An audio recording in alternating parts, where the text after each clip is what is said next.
the one, the only. Let's welcome to Totally Driven Radio, the Russian Bear himself, Mr. Ivan Koloff. Ivan, how are you doing tonight? Great, comrade. How you folks doing tonight? Doing well. Great, yeah. Ivan, we're talking about with wrestling. Like I was mentioning before you called in, like when you won the belt from San Martino in 1971, I picture like a completely different era of wrestling fans to where it was not a lot of children. It was more adults in that time. Am I right or wrong? Well, I think there's some children there, but yeah, I think you're right. Seemed to be more adults, because I think probably some people maybe was too above the heads of kids and caused them to, want to fight each other and everything like that. But you're probably right. Yeah. Wow. Now, the thing too, like with that, do you think like more people then? It seemed like the older generation, the older crowd at that time, or in the 60s and 70s, they truly believed that wrestling was completely real. Oh, yes. I even believed it was. I had the injuries to prove it. Man, two broken shoulders. I need a new knee. Ankle broke 4 times. And my back is totally destroyed. Neck. But I guess you couldn't be beat up much more than that. And like I said to a lot of people when they asked me that, man, all I know is I was trying as hard as I could to beat him up, and I'm glad then it was fake, because if it wasn't, I would have been killed. Now, as a matter of fact, too, I remember it was probably around 1993 or 94. I was working at an independent wrestling show in Wilmington, Delaware, for Jim Kettner, and you were there working it. And also Captain Lou was there as well. Oh, and wow. You guys told the locker room the story of when you won the belt from Bruno, and how you guys didn't think you were going to get out of the Garden alive that night. Exactly. It was very scary, to say the least. I've been in some riots before that. Matter of fact, one was real bad. Myself and Ernie the Cat Ladd in Montreal. I was actually in Chicoutimi or Rimouski. I can't remember which town, but we were the champs, and 2 out of 3 fall for the tag team belts, and we ended up having the Rougeos beat one fall and were disqualified one fall, and then into the 3rd fall, and they started throwing the chairs. They filled the ring up with chairs, and they're out to try to kill us. And I don't think it. And I mean, people were getting hurt too. The chair go flying to try to hit us, but miss us and hit a fan. And so that same type of feeling whenever the night with Bruno, the champ, ended up losing the belt, it was like so quiet. You hear his pin drop, and it was that same type of feeling. At first, it was just like, I said, give me the belt. Raise my hand, give me the belt, because I knew I had to get out of there. Right. So something's wrong, but... And it's true. As it turned out, I ended up leaving just with a hand raised. And he said, "You can get it later, get the belt later." And I went back, and they took a couple pictures of me as I came through the curtains. And then I looked back, and people were crying, and people were saying, "Bruno, you'll get it back. You'll always be the champ." And I mean, they loved the man. He just won a champion for 7.5 years. And after that, we got showered up and dressed, of course, and getting out of there before the crowd broke, because they always put the main event on halfway through the card so the guys could get out of there. And we ended up going down to the basement. We were catching the cab out of there. And we ended up, as they opened the door for the cab, and we jumped in it, people started rocking the cab and throwing stuff at it, and they were mad. And they weren't going to upset the cab. I know they would have. The captain yelled at the driver and says, if you don't want your cab busted up, you better get out of here. And he did.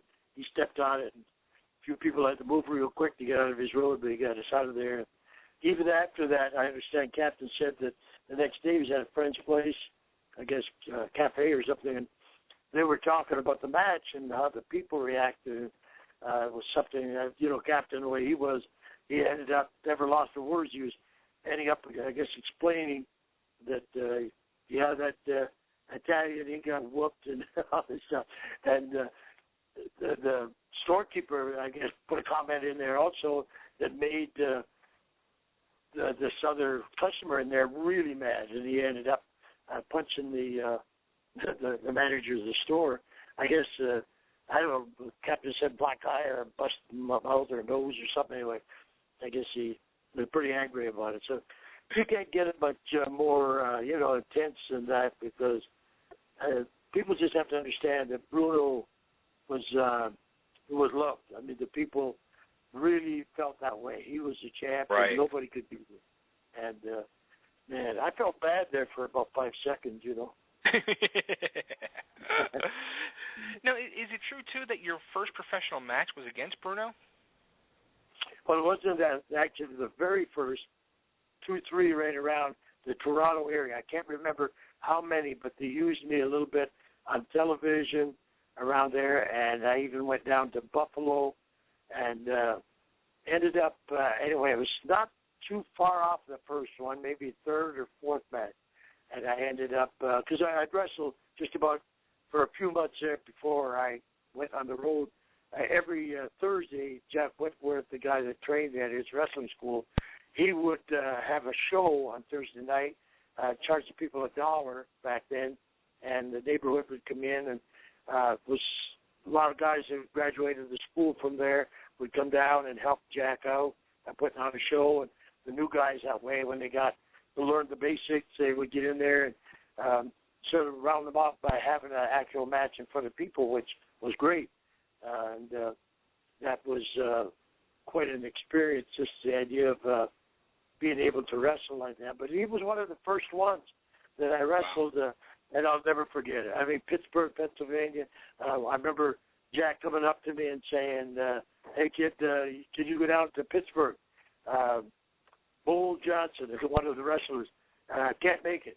And he's, I don't know, sick or something. I don't know, but I can't remember. But he couldn't make it.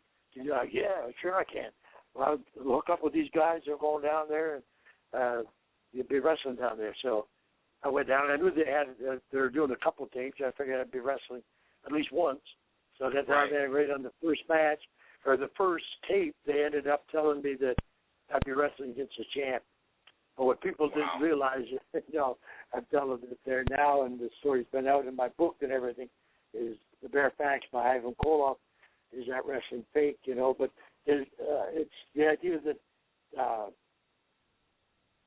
being the first match like that, or one of the first matches for me, being nervous, and on top of it, Bruno just had got the belt not long, but he was really featured before that, and I was watching it now and then. We never had electricity at home. I was about 8 years old at this time, and I ended up being taken to the match's friend's place that had a television, and the matches were on there, and ended up, oh, man, I fell in love with it. I wanted to be a wrestler.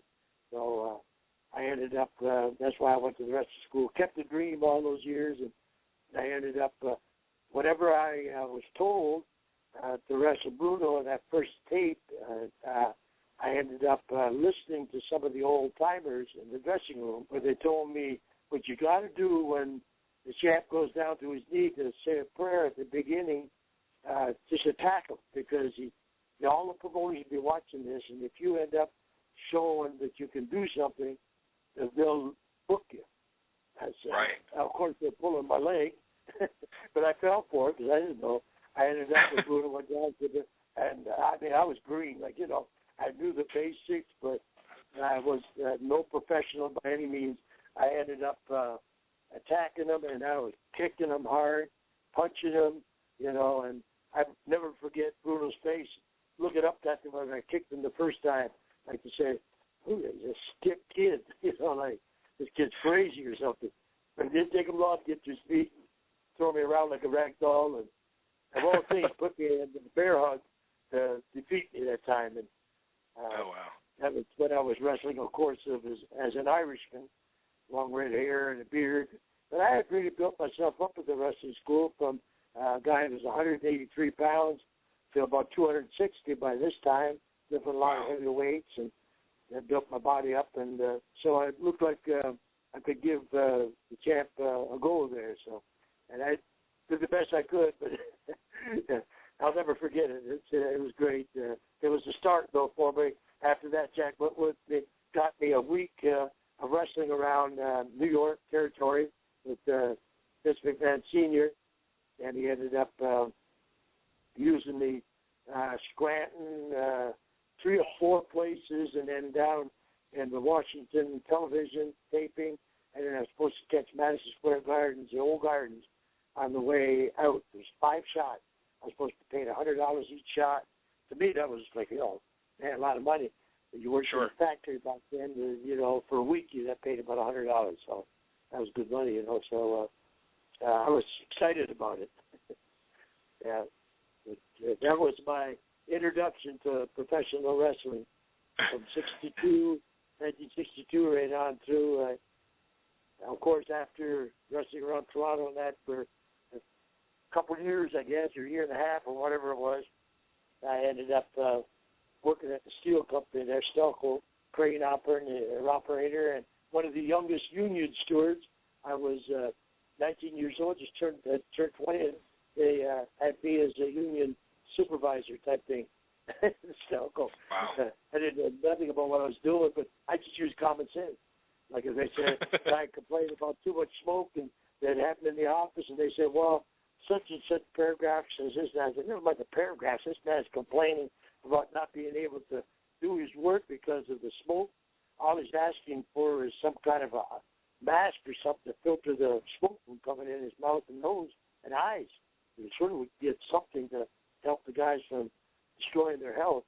And so I would just stuff with that. I remember that particular because I was a crane operator, and all the smoke went up to the crane too, and that would cause the crane operators to get probably the worst of all the smoke. So I was already trying to petition for air conditioning in the up in the cab of the crane, but I ended up doing good at that point there, but I wasn't happy. I was getting a few shots here and there and getting beat up all the time, and that was the reason why they wanted me to use the name that I had a bad loss record. It would not win-loss record.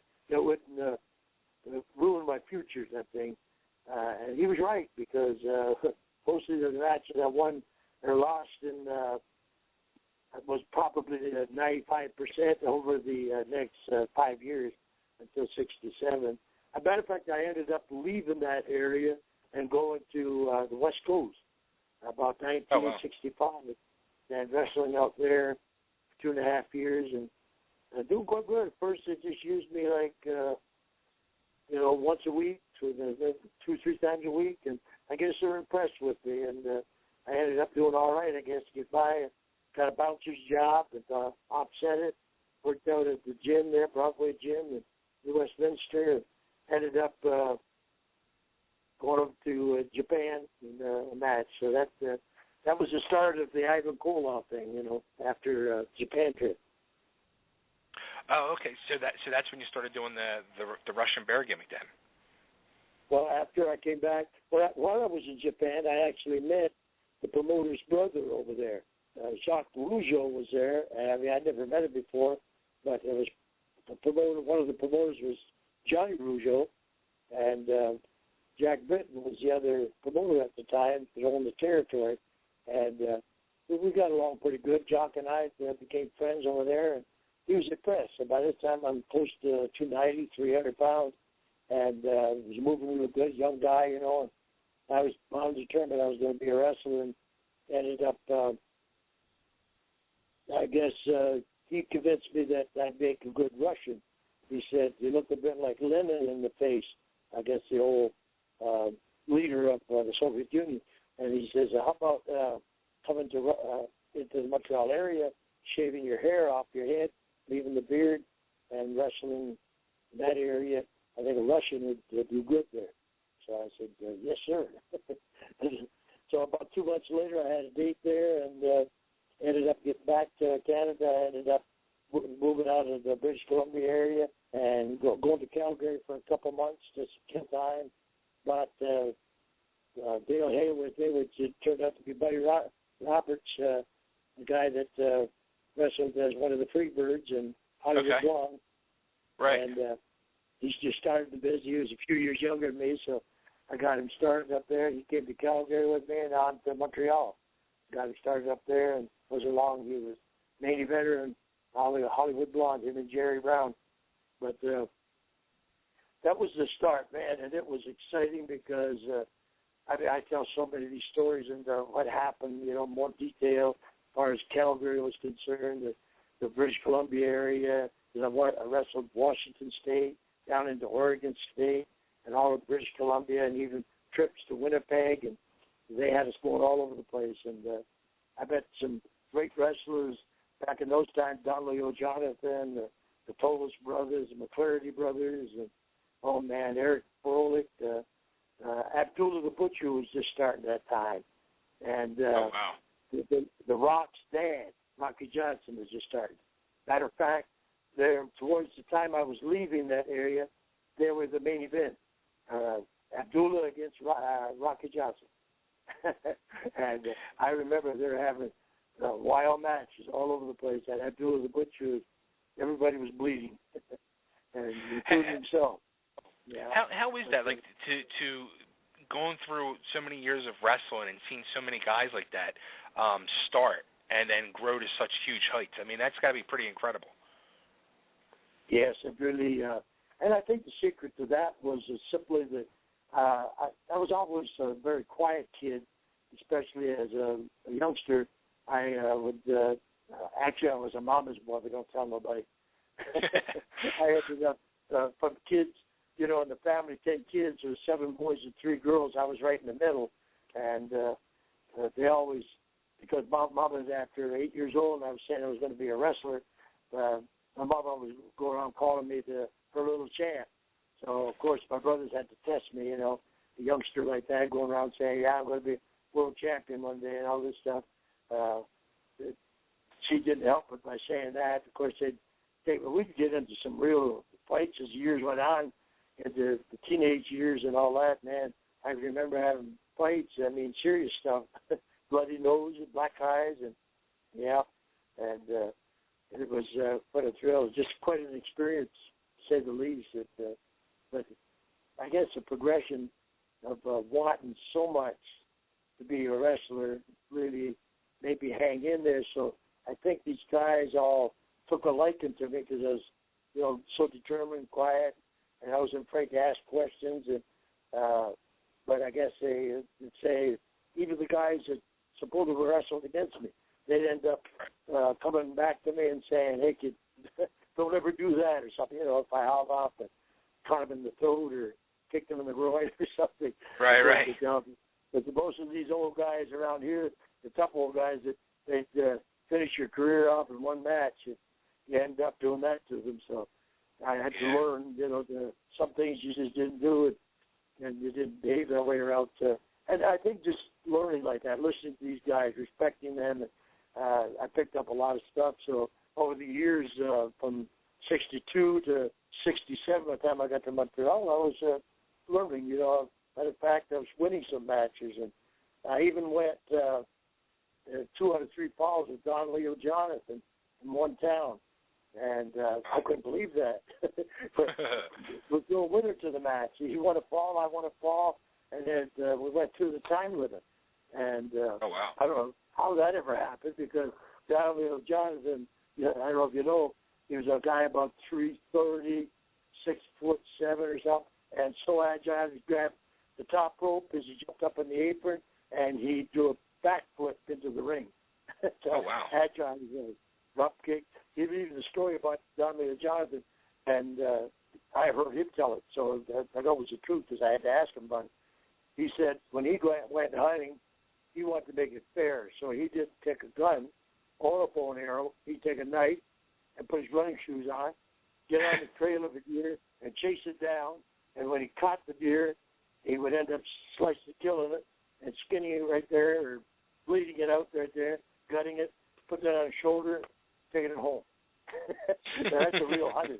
That's what I thought. Yeah, it is. So when you get the wrestling guys like that, you say, man, it makes you a little leery. Now, what was your favorite era to wrestle in, the 60s, 70s, 80s, or 90s? Man, probably 70s simply because of, I won the belt in 71, but actually the first time I wrestled Bruno was 63, and then later on in 69, and just that alone, Bruno being my hero, that made it so significant, and all these other guys. See, when I started wrestling as Red McNulty, I got to wrestle some famous guys, even back then, like Haystack Calhoun, that's a big 60-pound guy, and these guys like Don Leo Johns and the Post brothers, and so many guys. The Rougeaus were known back then. They're big. Mad Dog Vachon, guys that were Flipper Billy Watson and Lord Lathan. Just so many guys and big names that were big guys to end up having wrestled them was, really a thrill, to say the least. But I must say I had to earn my stripes as I went up, because as a teenager, brother, I ended up, like a lot of kids end up doing, they get a little over anxious. See, what I did at first, before I went to wrestling school, I thought that if I went and just had a couple of beers, get my courage up, because I'd been in a few barroom fights, just go in there and get in a fight and beat somebody up, and pretty soon I'd have the name, and promoters would notice it, and I would end up getting bookings. I didn't know how to go about it at all, because you get your jaw jacked 2 or 3 times, you say, I'm doing the wrong thing here, I guess. But that's what happened to me, and consequently, I guess what I ended up doing, wanting to get into wrestling so bad, and after my first job out there in the real world, at 17 years old, after quitting school like an idiot, I ended up getting a job, and it was a seasonal job, and when I lost it, I went out and was, of course, being a great creative guy, I ended up getting involved in breaking the law by rustling cattle, and got caught. That was an experience, to say the least. I ended up in jail, so I had, over 2,000 inmates that I could get in fights with. And oh, wow. At least today I wasn't looking for no fights there. Because that's some training for you, right? Scary place, man. There's gangs in there. I even seen a guy get kicked to death one day in there. My brother was with me and ended up, wanted to help the guy, but it was in another area that was blocked off from where we were at. We couldn't even get over there. But later on, we learned the score, and glad we didn't get over there, because they would probably beat us up too. That I guess they didn't like this guy because of his color or the charge, I suppose, that he was in there for. But besides the point, it was just, we were always for the underdog, because we always stuck up for each other, the brothers, when we got in fights as kids. But that was an experience for me. I ended up having to get a little bit tougher when I got out, and that wasn't long after that I ended up going to the wrestling school. So, and I was bound determined not it to sounds like pursue it, get the fight in the bars and that, because that was too crazy. Yeah. Now, how about in the 80s, when you and Nikita were teamed up and Crusher Khrushchev? Did you think that you would get such big fame and popularity like that again, and be like the most hated heels again? Not really. I was hoping, because at that time I was only in the business 20 years, and I was only in my 40s, so I wanted to go longer than that. I ended up carrying it right through to the 90s, 89. The fall of 89, I ended up hanging it up as part of WCW. So I seen there was a change coming, the pay-per-views and flying all over and all this stuff. And I seen that they weren't treating me the way I thought that they should be, so I didn't even give a notice. I just went to the independent circuit and wrestled with them for 15 years or whatever. Matter of fact, up until 2 years ago, I wrestled a couple times. Oh, wow. So it made like, I wanted to go at least 50 years to do it as long as Luthez did it. It's 52 years that I actually wrestled professional. So wow. Glad to be able to say that. What that means, I don't know. But yeah, it was quite an experience just to be able to wrestle on that. Nikita really gave me the second win as far as get involved in some good matches, you know, Right. especially Crusher first, of course, or Don Cornudo. And then we did the thing where Nikita and I went against Don Cornudo and double-crossed him. Right. And then he became a good guy type of thing, and American, pride of America type thing, and so it was a natural. And then we ended up bringing in Crusher, and we had, by this time I think Nikita and I had the belt, we had lost it, and then gained it back again, and then the Rock and Roll, of course, cheated us out of it. So they won it, matter of fact, on the first show back on TV, first show in the area. And that really made them, I guess, overnight. But Nikita and I went against the Rock and Roll, the Road Warriors, and Crusher, of course, for a little while there. Then Crusher left and went up to New York as the Demolition and the Repo Man. Right. But I had good partners there for sure. And real good for us. I really think that run really until Dusty Rhodes had made a good dream, went and stole my partner, my nephew, as the superpowers, right? They went to Magnum TA, got hurt, the car accident, and sort of ended his career as far as wrestling. And so Dusty, of course, being the booker, he ended up grabbing Nikita, I guess the hottest thing left around, to take Magnum's place, be his partner. And it worked. They ended up going against Four Horsemen and that, and I guess having a good run. But I had a good run with Nikita and Crusher there for a couple of years. Did that upset you when they turned Nikita? I didn't even know about it until that night. Matter of fact, he was on the way out to the ring, and I heard the announcement. So-and-so was against two of the Four Horsemen, or maybe it was a six-man tag or something. I don't know. It was Dusty, Nikita, and if it was six-man tag, it was somebody else. But when I heard Nikita's being taken the place as the superpowers, Dusty Rhodes and him, I guess a couple of the Andersons or so a couple of the Four Horsemen. Man, I said, what's going on here? Nobody said that to me, because Nikita and I were scheduled to go out and wrestle like him. So we're just hanging around. All of a sudden, he's out there wrestling. And so I went after him, and I said, what's going on? But I had really, in all honesty, what happened was, even with Crusher had left by that time, I had told Crusher and Nikita that if there's ever an opportunity for them to further themselves, that's what they had to do, you know, because my job was to pretty well get Nikita over and to, you know, make money, the wrestling thing. So I felt that no matter what direction they wanted us to go in, that's what I was supposed to do. So that's what I ended up doing, and it worked out anyway. We remained friends, of course, Nikita and I, but I just left and went to, I think he wrestled a couple more years after that, Nikita, and then hung it up because I think his wife ended up dying of cancer or something. Oh, right. Now, wasn't it a couple years later, too, that you ended up turning face yourself and teaming back up with Nikita? Yeah, they ended up, that's right, towards the end, Paul Jones did something. I think I wrestled, remember they said, somebody said that they showed it on the network last week where Ricky Morton and I did a chain match on TV, Paul Jones in my corner, and he double-crossed me where he let go of the chain. Right. And I lost the match anyway. And then it ended up, he brought the Russian assassins in to beat me up, and they hung me on the rope or something.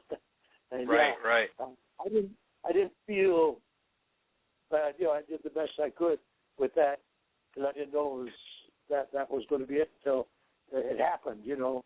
But I was always the type that whatever I had to do, you know, professional, you end up doing what you have to do, you know. Right. To make it work. And as far as that goes, we ended up drawing. We had some good matches, and the Russian assassins, and then Nikita. I think Junkyard Dog came back and helped me once, and then Nikita towards the end. After I think I wrestled Nikita in chain matches and everything. I guess he came back, had sympathy on his old uncle, and came back to help me then. But it really got over because the people, you know, for somebody especially, you know, mid-40s, bald head, ugly guy, you know, being a good guy, you know. You wouldn't think it'd work, but the people got with it, you know. They, now that was that like was that the first time in your career that you were a face, or? Yeah. Oh, yeah. Wow. So that had to be pretty weird for you. Yeah, well, all the promoters, every time, I guess you talked about it or said something about it, was always, nah, you got to be a heel. You're too ugly to be a babyface. So I had to agree with that, you know. Oh, come on. Yeah. Hey, I want to mention to you, I really appreciate you helping out with this documentary with, you know, Elliot. Yeah, that's let's, really you know, nice to help out, get the money together. I think he's nearly reached the goal, and it was just something really incredible whenever he approached me about it, Michael Elliott, about doing it. I said, man, it'd be great. He said, well, we did one of the rock and roll. It'd be only right to do one with you, and I think the people really like it. I had to agree because I've been doing autographs for charity, you know, the last 20 years, and people ask me, I was like, you know, what happened here? What about this guy? And, you know, what happened there, that territory? You know, so the people, obviously, the fans have an interest in knowing, you know, the behind-the-scenes type thing or what happened back then. Right. To know about it. So it ended up, I think, really being a natural, you know, to end up doing that. So doing the documentary like that, I'm excited about it because I really think that people are really happy. And I think it's just about up to the what the goal was. I think we got less than a week left, I guess. But, there's 6 days left. Yes, 6 days left. Yeah, 6 days left, and you're $196 away from the goal. So, oh man, you're there. You're knocking on the door. So, people need to go to Kickstarter, and they just need to search for Ivan Koloff, the Russian Bear, and they'll find your Kickstarter page, and they can make a pledge. They can pledge as little as $1 on up to however much they want to give. Yeah, and see, they end up getting a package of certain things when they donate a certain amount, right? Like $10, for example, they get a video of the rock and roll or of my documentary, something like that. $10, they get their name in the credits. 15, they get autographed picture of you as well. 25, they get the documentary as well. So yeah, I mean the list gets bigger and bigger the more you give.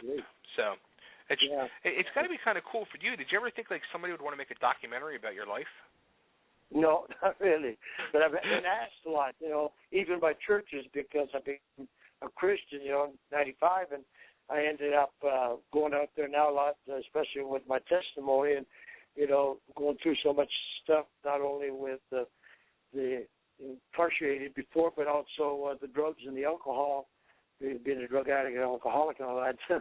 A lot of crazy stories of things happening that, you know, I think people like to hear about all that stuff. That, you know, because really I'm surprised that I'm alive only by the grace of God, you know, and I think people end up asking me stuff like this, you know, and this is a way of at least introducing me to the people and to the church out there. Matter of fact, I'm even ordained for the last 10 years and officiate weddings here in North and South Carolina. So, oh wow, doing one Saturday, matter of fact, right here locally, and I really enjoy that. There's something really different.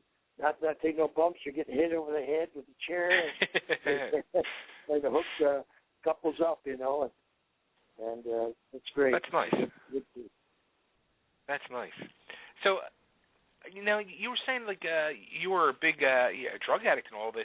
I didn't know you were a big partier. I never would have expected that. No, me either. You know, I was raised to go to church, and you know, it was a Roman Catholic church. I remember my mom and dad had to take us about 8-10 miles, and you know, when I was a youngster, we didn't have a car until I was just about a teenager. So we had horse and buggy in the summertime, horse and cutter in the winter, and later on, we've even taken the tractor and wagon to go to church. And they even had a stable there at the church that you ended up letting your horse feed there while you went into the church service.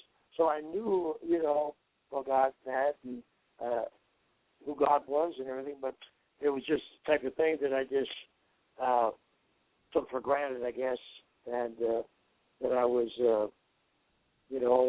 okay type thing just because I went to church. But obviously I wasn't, because I ended up, get this run with going to prison, and then after feeling that it's socially acceptable, you're going to have a beer or two.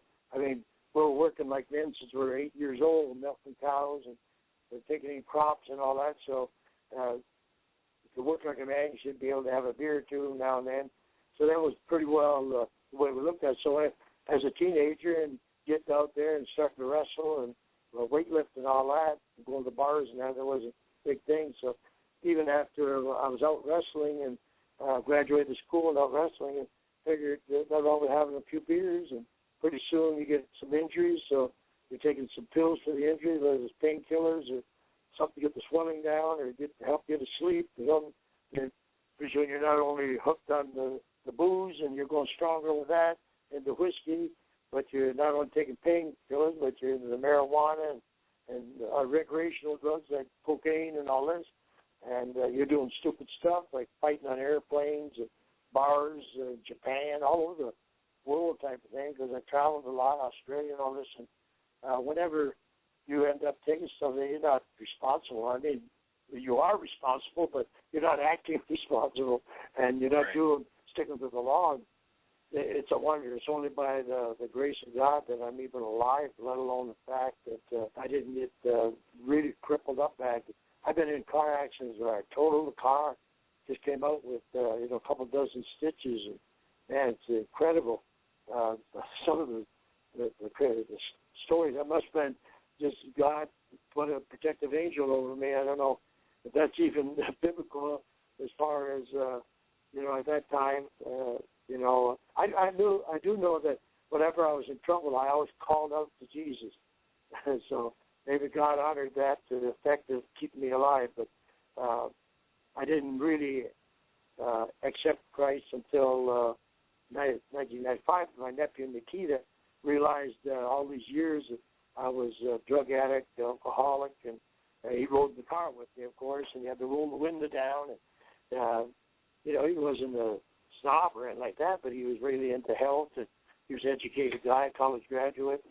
He, I guess, probably did his partying, but he wasn't going to let that interfere with his career, so he ended up thinking that I was kind of nuts, and stuff was done. He was right, but we always remained friends. And about that time, I quit the WCW in '89. I ended up going to the independent circuit and wrestling with them, and up till just a couple of years ago. But and I was doing good. Every weekend I was booked and everything. And Nikita called me after a couple of years after he quit wrestling, and we kept in touch. We're in business together and doing stuff together.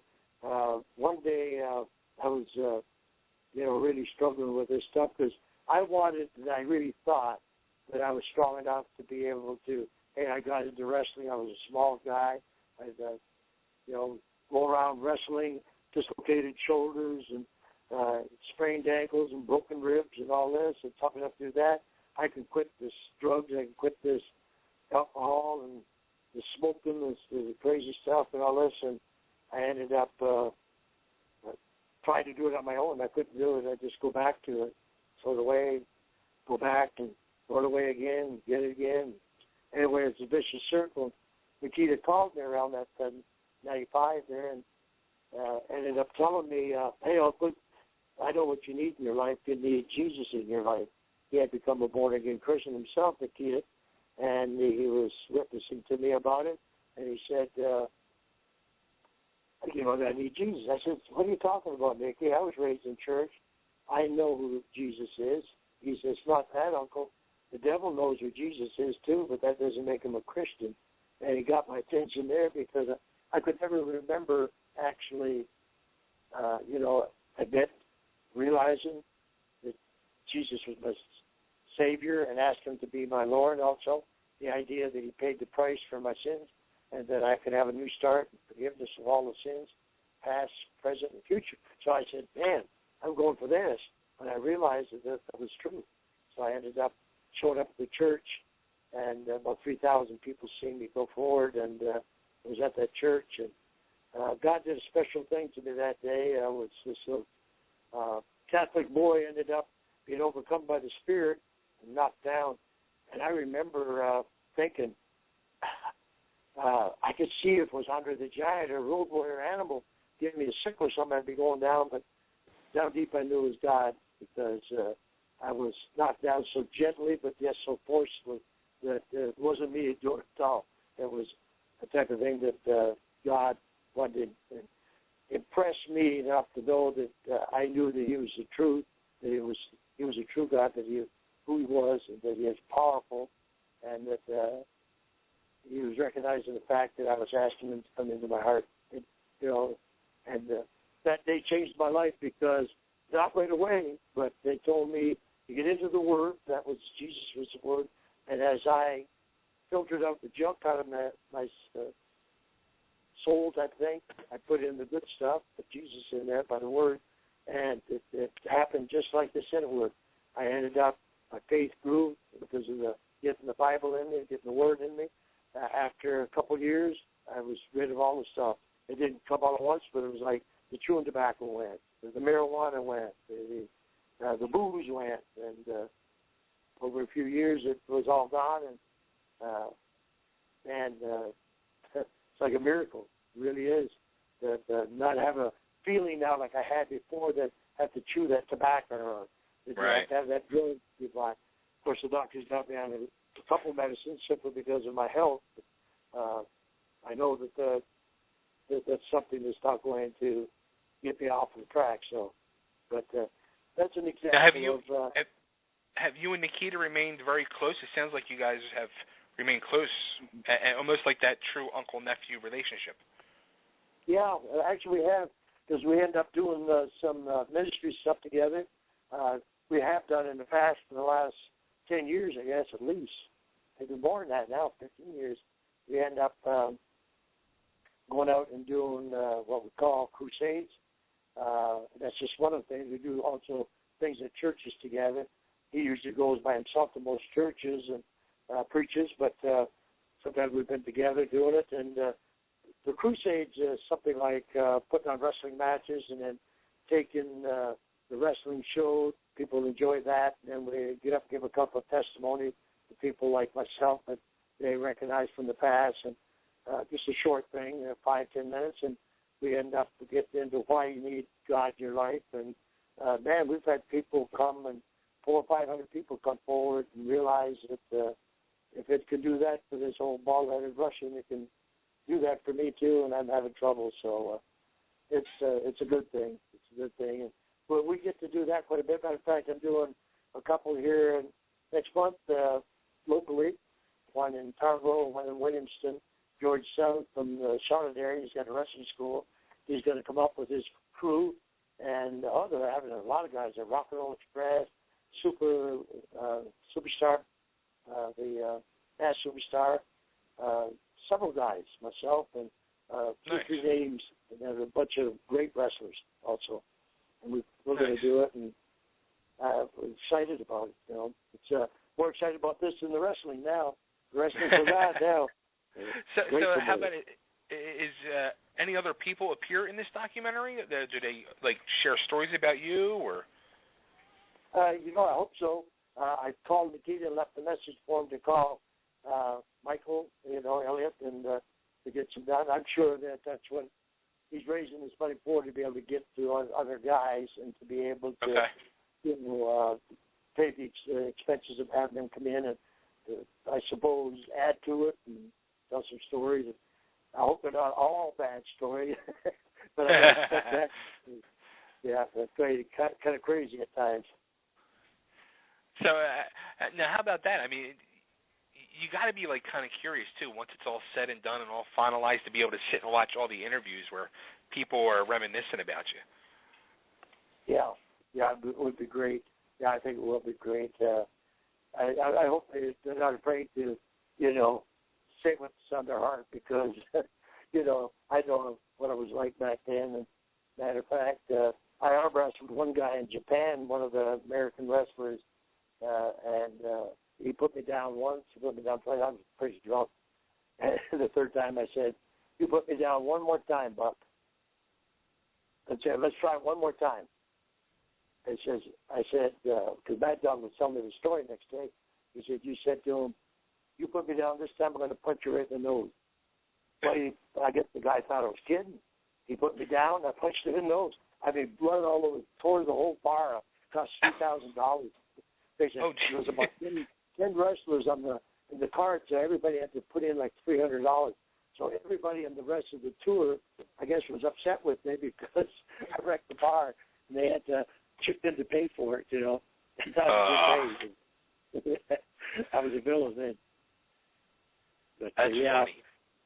Yeah, do a lot of crazy stuff.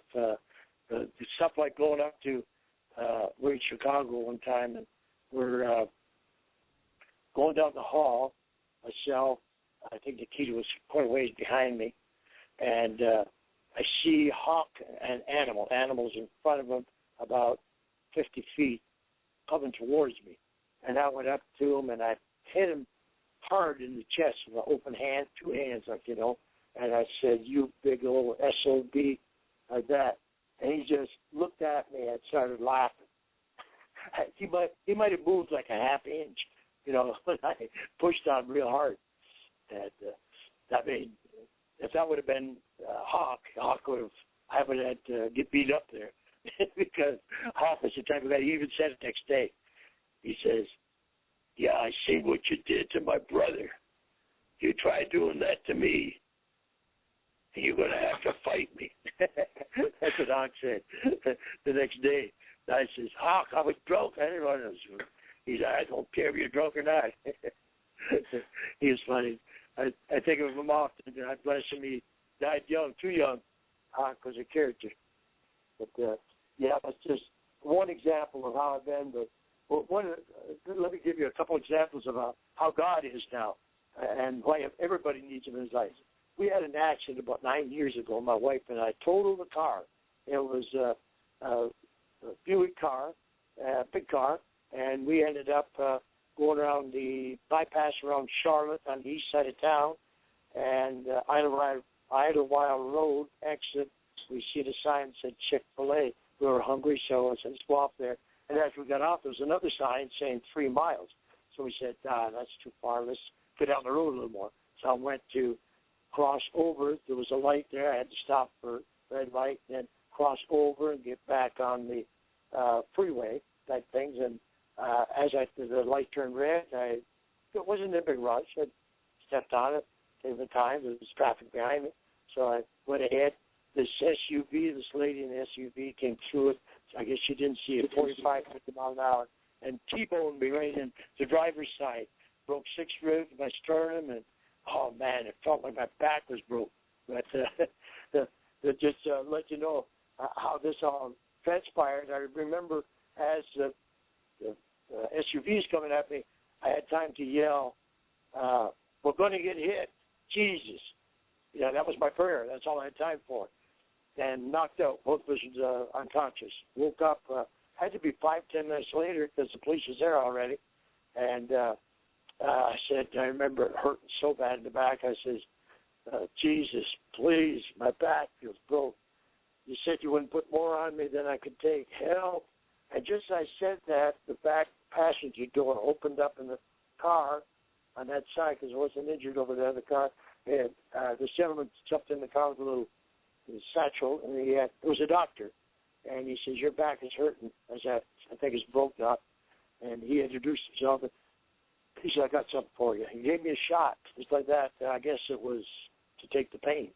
Because it was bearable then at least, but it still hurt a lot. But the hospital and all that, a little bit more comfortable. But that's an answer to a prayer. I mean, immediately, you know, and I gave down all the credit because that was just really something, just to have it happen like that, just so quick. But it's been a lot of incidents like that, like car accidents and things like jumping off the top rope and landing on my head and having my whole body just like a shock go through it, and you feel like you're going to be paralyzed. And after a while, like a minute or so, you shake it off, and it goes away, and oh man, thank you, Jesus, type of thing. Right. But that just goes to show you that He's an awesome God. Yes, He is. All right, so the Kickstarter campaign, we need to get that final bit, $196 raised to make this documentary reality. I'm sure it's going to happen. I am positive. And everybody needs to go to Kickstarter.com and search for Ivan Koloff, the Russian Bear, and donate. $196 is all we need. Yeah, I appreciate it, folks, because, I mean, just to let you know, any type of documentary tapes that I get, I'm going to use the money towards the ministry, and so, it's going to be used for a good cause, because a blessing like this is going to be used in the right way, and just want you to know that, and I thank you so much for helping out. Not only all the years putting up with me out in that rain, being the mean guy, but just putting up with me now. It's great. Thank you so much. Hey, it's an honor to talk to you, Ivan. It truly is, and I wish you all the luck and continued success. And I know this is going to happen for you, this documentary, and I know everything's going to come together just the way it's supposed to. Yes, and I ask everybody to keep it in prayer that to be touched there to use me in this Hall of Fame thing, because I'd like to be able to see my old friends up there again and maybe do some stuff with them in the future. Yeah, absolutely. After this documentary gets all done, that's the next step, getting Ivan into the Hall of Fame. All right. That'd be great. I think they're doing like a campaign now. They got Facebook out there and several people, I think, and they're like asking if you like it or not, say yes or no. Ivan want Ivan to be inducted in the Hall 2015 Hall of Fame, and I didn't even ask anybody to do this or anything. People were just taking it on themselves. So your fans, that's even better. Yeah, it's very nice of you. I love that's your great. support. God bless you. God bless you too, Ivan. I want to thank you so much. Real quick before I let you go, can you just say for me, this is the Russian Bear, Ivan Koloff, and you're listening to Totally Driven Radio. This is Ivan Koloff, the Russian Bear. You're listening to Total Driven Radio, the best in the country, in the world. That's awesome. Thank you so much, Uncle Ivan. Thank you, brother. Thank you. Take care, and we'll be in touch. All right, brother. Thank you so much. Bye-bye. Thank you. Bye. All right, everybody, there he goes, the legend himself, former WWWF World Heavyweight Champion, and multiple time tag team champion and many other champions across the globe.